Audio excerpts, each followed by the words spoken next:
দেশের অর্থনীতিতে গতি ফেরানো, মূল্যস্ফীতি নিয়ন্ত্রণ আর দীর্ঘমেয়াদী উন্নয়নের লক্ষ্য, এই তিন চ্যালেঞ্জ সামনে রেখে আজ সংসদে পেশ হতে যাচ্ছে দেশের ৫৫তম এবং বর্তমান সরকারের মেয়াদের প্রথম জাতীয় বাজেট।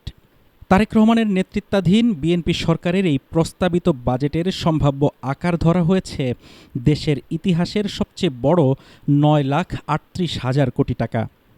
আজ বৃহস্পতিবার বিকেলে স্পিকারের সভাপতিত্বে এই বিশাল বাজেট প্রস্তাব উত্থাপন করবেন অর্থমন্ত্রী আমির খসরু মাহমুদ চৌধুরী। অর্থমন্ত্রী হিসেবে এটি তার প্রথম বাজেট।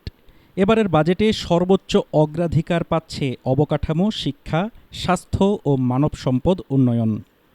বাজেটে বার্ষিক উন্নয়ন কর্মসূচি বা এডিপির জন্য প্রায় ৩ লাখ কোটি টাকা নির্ধারণ করা হয়েছে, যার মধ্যে সরকারের নিজস্ব তহবিল থেকে আসবে ১,৯৯,০০০ কোটি এবং বৈদেশিক সহায়তা থেকে ১,১০,০০০ কোটি টাকা। এছাড়া বিদ্যুৎ, গ্যাস, সার ও খাদ্য খাতে ভর্তুকি বাবদ ব্যয়ের পরিকল্পনা রয়েছে ১,১৭,০০০ থেকে ১,২০,০০০ কোটি টাকা।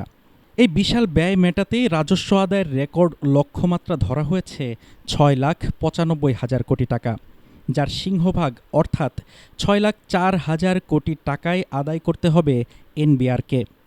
তবে আয়ের চেয়ে ব্যয় বেশি হওয়ায় বাজেট ঘাটতি থাকছে প্রায় ২.৫ লাখ কোটি টাকা, যা মেটাতে ব্যাংক খাতসহ অভ্যন্তরীণ ও বৈদেশিক উৎস থেকে ঋণ নেবে সরকার। বরাবরের মতোই বাজেট ঘোষণার পর সাধারণ মানুষের নজর পণ্যের দামের দিকে। নতুন কর ও শুল্ক কাঠামোর কারণে এবার দাম বাড়তে পারে সিগারেট ও নিকোটিনজাত পণ্যের। এছাড়া আমদানি করা কাজু বাদাম, হিমায়িত মাছ, বিদেশি প্রসাধনী এবং এমএস রডের দামও বাড়ার আশঙ্কা রয়েছে। তবে স্বস্তির খবরও আছে। দেশীয় শিল্পকে সুরক্ষা দিতে ফ্রিজ, রেফ্রিজারেটর ও এসির উৎপাদন পর্যায়ে ভ্যাট কমছে। স্থানীয় মোবাইল ও ল্যাপটপ শিল্পের কর সুবিধাও বহাল থাকছে। এছাড়া শুল্ক কমছে ইলেকট্রিক গাড়ি, সৌরবিদ্যুৎ সরঞ্জাম এবং লিথিয়াম আয়ন ব্যাটারির।